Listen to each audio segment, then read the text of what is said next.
بسم اللہ الرحمن الرحیم الحمدللہ وکفیٰ والصلاۃ والسلام علی رسول اللہ وعلی آلہ وصحبہ ومن والاه وبعد۔ پاکستان کی قومی اسمبلی میں ایک ممبر نے یہ بات کی ہے کہ رسول اللہ صلی اللہ علیہ وسلم نے بیت المقدس کی طرف نماز یہودیوں کو خوش کرنے کے لیے شروع کی تھی، تو انہوں نے تو اللہ تعالیٰ کے حکم سے کی تھی، تو اس کا مطلب اللہ بھی یہودیوں کو خوش کرنا چاہتا ہوگا۔ کتنی غلط بات ہے یہ۔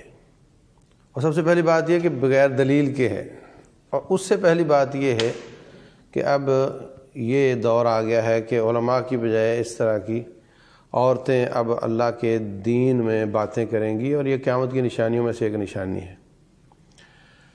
دوسری بات یہ ہے کہ جناب جب اللہ تعالیٰ نے تحویل قبلہ کر دیا تو کہا کہ آپ بیت المقدس کی بجائے اب کعبۃ اللہ کی طرف نماز پڑھا کریں، تو اس کا مطلب یہ ہوا کہ نعوذ باللہ اللہ تعالیٰ نے وہ ان کو دے دیا، مسلمانوں کو یہ دے دیا، تو یہاں جھگڑا ختم ہو جانا چاہیے۔ تو پھر حضرت عمر بن خطاب رضی اللہ عنہ نے جب فتح کیا تھا، انہوں نے خود دست میں رکھ کر دیا تھا، چابیاں دی تھیں، اور پورے علاقے میں اسلام غالب ہوا تھا، تو اس کا مطلب پھر انہوں نے بھی زیادتی کی، نعوذ باللہ۔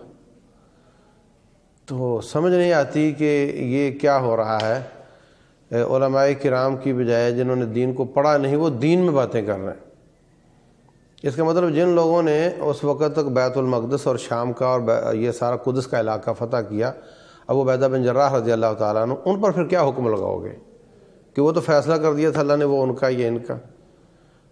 یوں لگ رہا ہے کہ اس کے پیچھے کوئی اور کہانی ہے، اس کے پیچھے یہودیوں کا وہاں پر غاصبانہ طریقے کو سچا ثابت کرنے کی ابتدا کی جا رہی ہے، اور یہ لوگوں کے ذہن بنائے جا رہے ہیں کہ وہ ان کا جو آج تک کا ظلم ہے، ان کا جو غصب ہے، مسلمانوں کی زمینوں پہ قبضے، مسلمانوں کی جانوں کے دشمنی، ان کی عزتوں کو پامال کرنا، یہ سارے کام جو ہوئے وہ درست ہوئے ہیں، کیونکہ وہ ان کا ہے، یہ ان کا ہے۔ تو اگر مسلمان وہاں رہتے ہیں تو وہ ان کا قصور ہے، وہاں کیوں رہتے ہیں؟ اصل میں تو وہ ان کا ہونا چاہیے، ان کو ملنا چاہیے۔ یہ کوئی چھوٹی سی بات نہیں ہے، اس پر اللہ تعالیٰ سے ان کو اجتماعی طور پر توبہ کرنی چاہیے کہ جی اللہ تعالیٰ نے نعوذ باللہ قرآن میں فیصلہ کر دیا کہ وہ ان کا قبلہ ہے، یعنی یہ جتنے مسلمان وہاں رہتے ہیں حضرت عمر بن خطاب رضی اللہ عنہ کے زمانے سے اب تک، وہ سارے اللہ کی نافرمانی کر رہے ہیں، لا حول ولا قوت الا باللہ۔ پھر ایک اور چھوڑی انہوں نے کہ جناب اللہ کے رسول صلی اللہ علیہ وسلم اور حضرت علی رضی اللہ عنہ نے فرمایا ہے کہ دشمن کو دوست بنا لو، لا حول ولا قوت الا باللہ۔ پہلی بات تو یہ کہ اللہ کے رسول کے نام پہ جھوٹ ہے، حضرت علی کے نام پر یہ جھوٹ ہے۔ رسول اللہ صلی اللہ علیہ وسلم پر جھوٹ باندھنا، فرمایا جو مجھ پر جھوٹ باندھتا ہے، من کذب علیہ متعمدا فلیتبوأ مقعدہ من النار، صحیح بخاری میں ہے، جو مجھ پر جھوٹ باندھتا ہے اس کو اپنا ٹھکانہ جہنم بنا لینا چاہیے۔ ان کو اس پر بھی توبہ کرنی چاہیے۔ اور دوسری بات یہ ہے کہ یہ کہنا کہ ان کو دوست بنا لو، یہ تو صاف صاف قرآن کی آیت کی مخالفت ہے۔ اللہ تبارک و تعالیٰ فرماتے ہیں یا ایھا الذین آمنوا لا تتخذوا اليہود والنصارى اولیاء بعضهم اولیاء بعض، یہود و نصارہ کو دوست مت بنانا، وہ آپس میں ایک دوسرے کے دوست ہیں، تمہارے کبھی نہیں ہو سکتے۔ دوسرے مقام پر فرمایا لتجدن اشد الناس عداوۃ للذین آمنوا اليہود، پوری کائنات میں سب سے زیادہ تمہارے سخت دشمن وہ یہودی ہیں۔ والذین اشرکوا، دوسرا نمبر پھر ہندوؤں کا، مشرکوں کا آتا ہے۔ وَلَتَجِدَنَّ أَقْرَبَهُمْ مَوَدَّةً لِلَّذِينَ آمَنُوا الَّذِينَ قَالُوا إِنَّا نَصَارَىٰ، اور ان سے کم تر کی دشمنی عیسائیوں کی ہوگی، کیونکہ وہ اپنے علماء کی بات کو مانتے ہیں اور وہ اپنی کتاب کو پڑھتے ہیں۔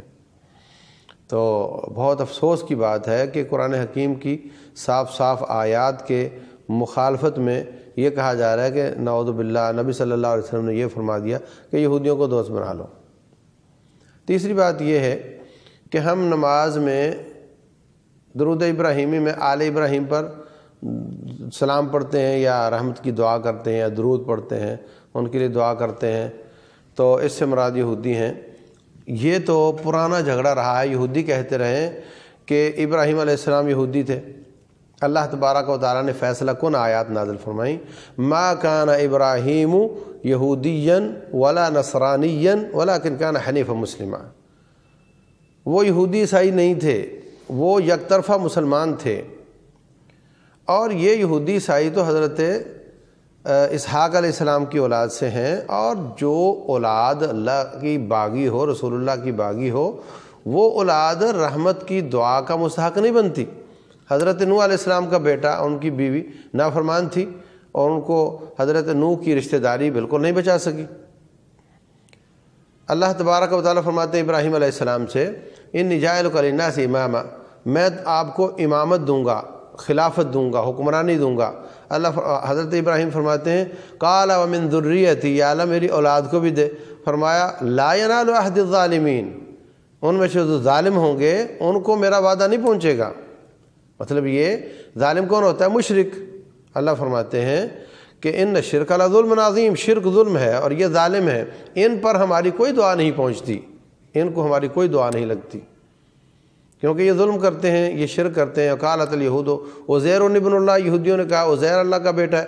وقالت النصارى المسیح ابن اللہ، انہوں نے عیسائیوں نے کہا حضرت مسیح علیہ السلام اللہ کا بیٹا ہے۔ تو یہ دونوں ہی ظالم ہیں، دونوں ہی مشرک ہیں، اس لیے ہماری کوئی دعا ان تک نہیں پہنچتی۔ اور آخری بات یہ ہے کہ ہم ہر نماز کی ہر رکعت میں تشہد میں درود پڑھتے ہیں نا ایک بار، اور ہر رکعت میں فاتحہ پڑھتے ہیں، اور اس میں ہم کہتے ہیں غیر المغضوب علیہم ولا الضالین، یا اللہ ان لوگوں کا راستہ نہ دکھانا جن پر تو ناراض ہوا اور جو گمراہ ہوئے۔ رسول اللہ صلی اللہ علیہ وسلم فرماتے ہیں ان دونوں سے مراد یہود و نصارہ ہیں، مغضوب علیہم یہودی ہیں اور ضالین عیسائی ہیں۔ یا اللہ ان کا راستہ نہ دکھانا، یہ ہم ہر نماز کی ہر رکعت میں کہتے ہیں۔ تو یہ کیسے ہو سکتا ہے کہ تشہد میں ان کے لیے دعائیں کر رہے ہوں؟ تو یہ بالکل سمجھ نہیں آتی کہ کیا ہونے جا رہا ہے اور پیچھے کیا سازش ہے، اور جس کے لیے یہ تمہید بن رہی ہے، جس کے لیے راستے ہموار کیے جا رہے ہیں۔ اللہ پاکستان کی سلامتی اور امت مسلمہ کی سلامتی اور ہمارے ایمان کی سلامتی اللہ ہمیں اس پر قائم رکھے، عطا فرمائے۔ رب ذوالجلال ان سازشوں سے ملک کو بھی بچائے اور ہمیں مسلمانوں کو بھی بچائے۔ اللہ ظالموں کو تباہ و برباد کرے، مظلوموں کی مدد فرمائے۔ واللہ اعلم، صلی اللہ وسلم وبارک علی نبینا محمد۔